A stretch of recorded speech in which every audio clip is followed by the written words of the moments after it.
So Lee and Olga, I think we'll start. I'd like to welcome you to the Professional Development Opportunities presentation for instructors of Russian. It's a presentation rather than a round table in order to save some time so that we can start our open house at 6:15. But we will have a Q&A at the end. First of all, we'll have a welcome from the ACTR president and the executive director. Olga will be speaking in connection with the next few slides, and maybe we'll start with Dan talking about the anniversary conference. Well, okay. Thank you, Susan, very much. And let me add my words of welcome, first of all, to all of you who are joining this afternoon. There's a lot of competition for time on Friday afternoons, we understand, and thank you for devoting this amount of time to the Russian issues and our mutual profession. This is a tough time, frankly, for teaching Russian anywhere in the world. And the challenges here are many and complex, and they vary from one location to the other. And we're not here to give you the answers of what to do in your own situation, but rather to invite you to join a dialogue which has been going on now for some time at ACTR, certainly over the last year or two. And our present leadership in ACTR is very keen to keep that dialogue going and to make sure that there's a strong and healthy vetting of opinions and approaches and strategies. This is probably the only such forum going on that I know of that is national in character and really is not afraid to address the many, many challenges that our field faces right now. I'm going to name one of those challenges that probably no one else would have started with, and it has something to do with the fact that I, as executive director of American Councils of ACTR, sit in Washington and work pretty much in the area of advocating for the support of Russian and other critical languages by our federal government. And this is one of the strange things that affects our field right now, that the federal need across 24 government agencies, everything from agriculture to Homeland Security to diplomacy to national security to the intel community to defense. The need for Russian speakers is unprecedented. The positions in government that are funded and not being filled is so well, the non-fill rate is so serious that our federal agencies are actually not very comfortable even talking about it right now. It's that bad. And at the same time, with this remarkable need for students, for new people entering the field, doesn't matter what their other professions might be. They might be engineers, doctors, lawyers, or they might be linguists, analysts, they might be military, but they need people who can combine their knowledge of Russian with those other fields, or as translators, let's say. So the need is there. The demand, we realize, on our campuses and in our schools is disappointingly small in most places. It's one of those cases where the demand by students does not in any way correspond to the demand of our own government. So in a sense, that pressure comes down on ACTR and other such agencies to do what we can to stimulate, to attract more people motivated and interested in this important language and this incredible culture, to engage in that study. And that's where all of you come in. So that was the first thing I wanted to talk to you about, was the disjuncture that exists right now and the demand for people and speakers of Russian in our own country.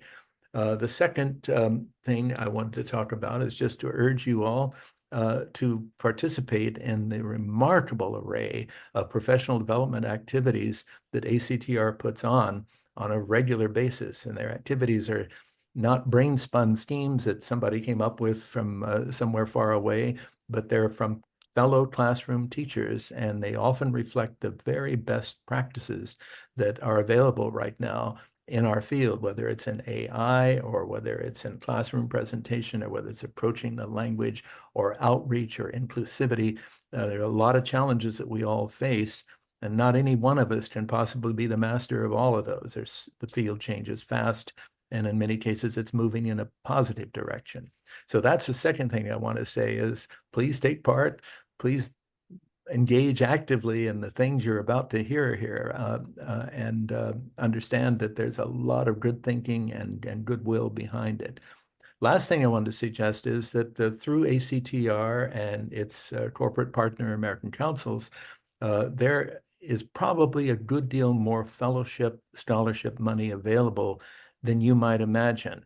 There is funding for graduate students, there's funding for teachers, there's funding for undergraduate students, and there are opportunities for high school students to study in Russia in fully funded programs like Nestle Y, CLS, the flagship program, or through our Russian open enrollment program, RLASP, which has substantial federal funding from Fulbright-Hays, from State Department's Title VIII program, and from private donors with a special fund that operates exclusively to support underserved American populations.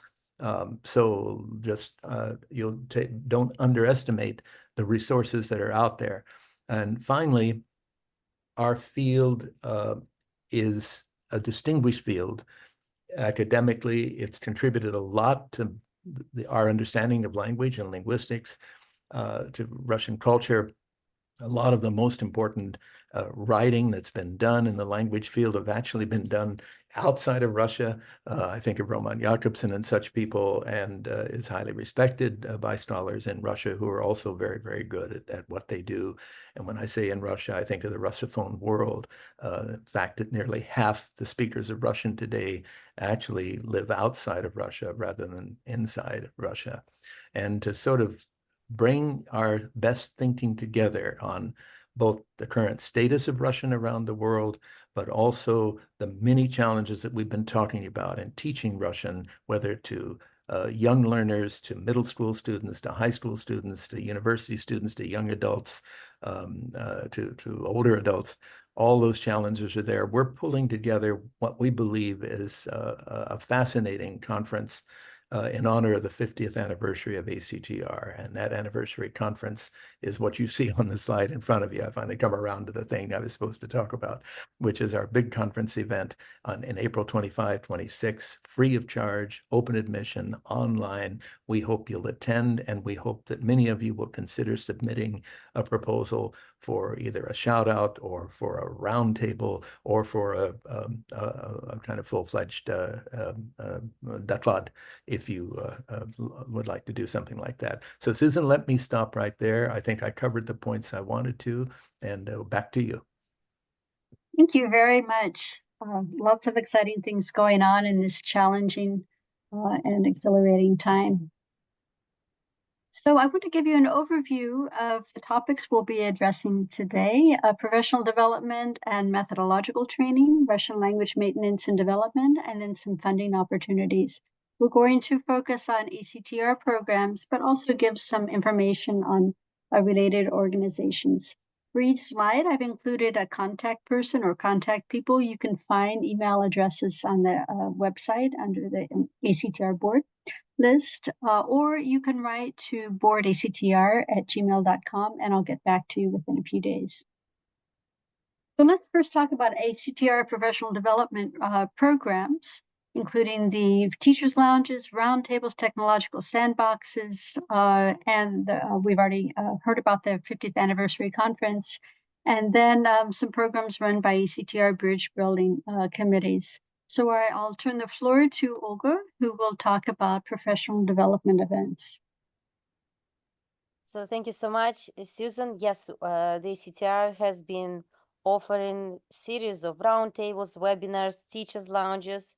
So the format is a little bit different for teachers' lounges. Is if you have had the chance to attend them, they're more informal, and that's when we have an opportunity to share our opinions, our experiences.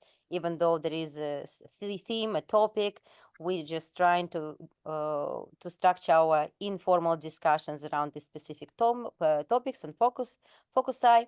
So on Friday, October 4th, we'll have our next teachers lounge, It's, as you can see on the slide, stimulated sustained conversations at the intermediate advanced levels. We have another one in October, on October 17th, which will be dedicated to the linking input to output. Then we have two teachers lounges on November 1st and November 14th, and one will be dedicated to the ETSL Teachers Excellence Program. You'll find out a little bit more in details what you'll hear today.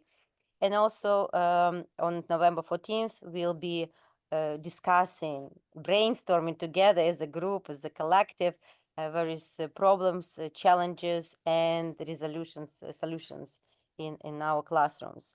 And finally, it has become a habit of ours to finish our series of teachers lounges at the end of the semester with these program highlights. It's like our summaries, also sharing some maybe hopes and plans for the next semester, for the spring. So please join us for these teachers lounges this semester.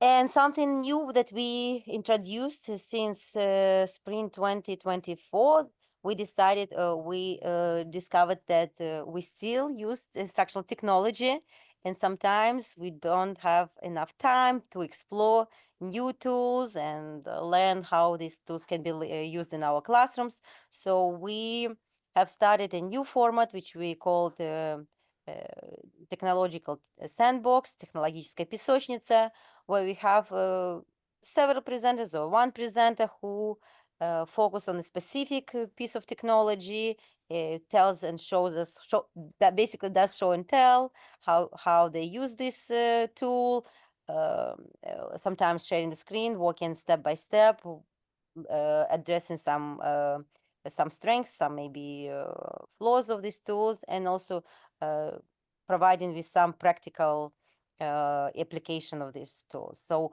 we already had one on World Wall. We also focus on the alternatives to this video editing and video recording app, Flipgrid or Flip. So, and then please join us for the next one on December 5th, which will be focusing on the use of artificial intelligence and all these chatbots in our classrooms beyond ChatGPT. So, and this will be in collaboration with two of our colleagues, Molly Blessing and Keith Preble. So, and the roundtables for the next semester, we are still discussing these topics. We have some ideas, but we always welcome ideas from you, from our teachers, our instructors, and as you can see on the slide, these are the topics from our previous series of webinars and previous series of roundtables. Thank you very much, Olga. If you have ideas for webinars or roundtables in the spring, please write them in the chat. We always welcome your suggestions. I want to draw your attention to the Padlets that Lee has set up for shared resources. It's a great way to find topic-based suggestions from teachers all around the country. And that's located under the Teachers Lounge tab. I also want to mention the Graduate Student Outreach and Support Committee. If you know graduate students or work with graduate students who have them among your networks, please let them know. They're planning, this is a new committee, and they're planning a career fair, a jobs and summer programs fair for Thursday, October 3rd. That will be for graduate students only, and they'll have 5 different types of programs represented that offer opportunities, often for graduate students in the summer. They've also initiated a series of Mieszczu Zabojczyki where they have informal conversations on a focused topic on 3 Fridays this summer and fall. And these programs are for graduate students only, so that they have their own forum. And as of Saturday, a decision has been made that membership isn't required in ACTR for graduate students for this year for all ACTR events and activities. So please help us spread the word to graduate students as our emerging colleagues. We also have a mentorship program that was started this summer. It aims to connect instructors of Russian with more experienced colleagues who can offer advice and insights on teaching and career development. I would guess it goes both ways, and it's an opportunity to have a relationship with a colleague in the field that you can share advice and tips with. So there are two surveys.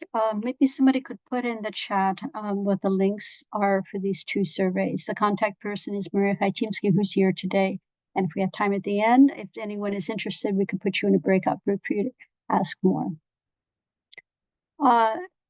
Start Talk. The program specifically for instructors of Russian may not be currently available due to funding, but there's a link for a list of past and possible future programs. There were two that focus specifically on Russian that many people have been part of in ACTR and tend to rave about them as being very, very strong programs. So we have someone here, Kit, who did one of these programs, and if you're interested, you could ask her about that or go into a breakout group afterwards.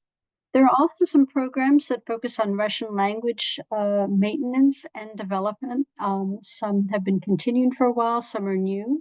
One of the new ones is a meetup group that started last winter, an opportunity for Russian language educators to practice professional conversations. The topics are really interesting. Нейросети, искусственный интеллект, музыка и кино в условиях перемен, что еще почитать, probably also в условиях перемен, current events, socially relevant topics, all of this in Russian. And there's a survey to fill out. If someone could put that in the chat, that would be wonderful. And the first meeting, I just heard from Isa yesterday that the first meeting is set up for Monday, October 30th, 6:30 to 7:30 p.m. ET. And that'll be posted on our website. The contact person is Isa. And now I'll turn the floor to Kit Pribble, who is a participant in the Summer Russian Language Teacher Professional Development Program. Thank you, Susan. Yeah, so this past summer, I was lucky enough to participate in the Summer Russian Language Teacher Professional Development Program, which is currently being hosted in Almaty, Kazakhstan at Kazakh National University. It is fully funded each summer. It accepts around 15 instructors at any level, so could be K through 12 or could be at the post-secondary level, to come and spend 4 weeks doing one-on-one classes as well as group classes, living with a host family, focusing on working on your own professional proficiency in Russian. So this is especially maybe geared towards non-native speakers of Russian, as in my case, for example, and also working on collaborating and forging connections with colleagues at the university in Almaty to exchange and learn about new approaches to language pedagogy, compare strategies, things like that.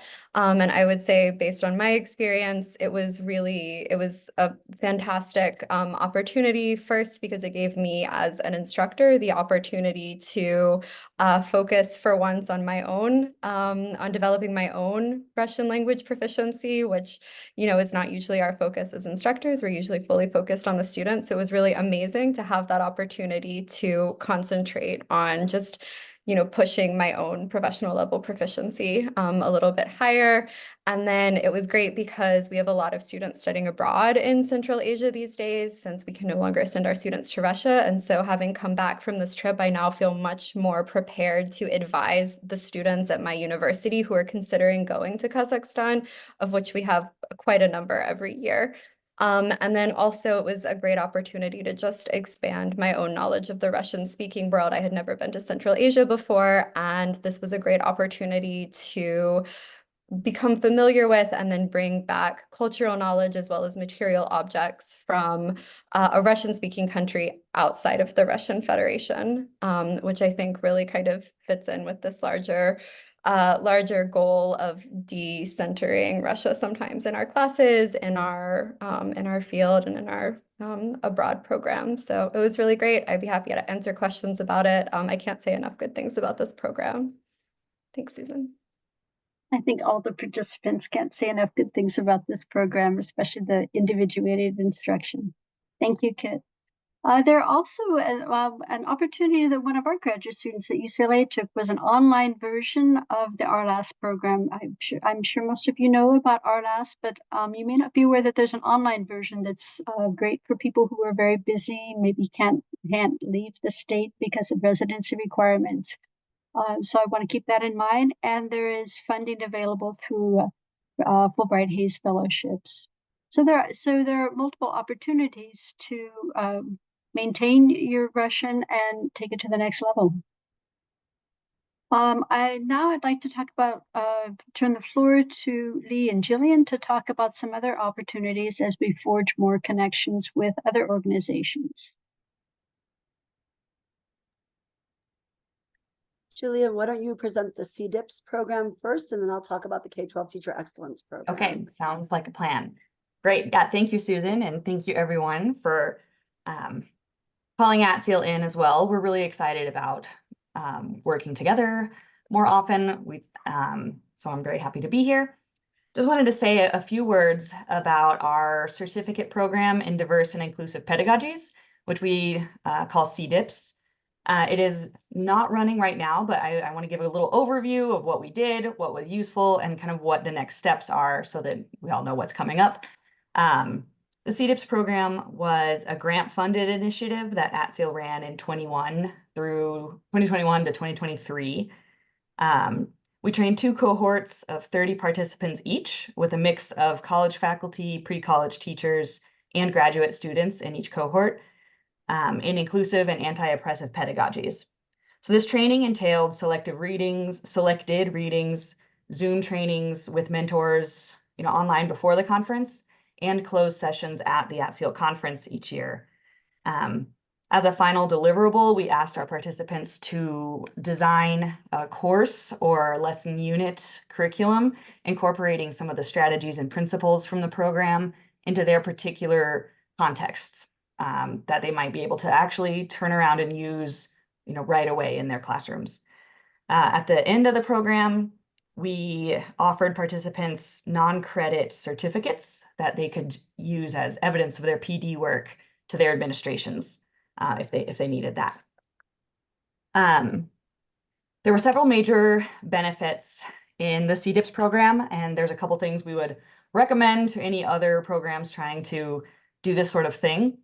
For one, we found that the year-long format was really valuable, that it promoted continuity and encouraged sustained long-term work that's generally not possible with like a one-off DEI training workshop.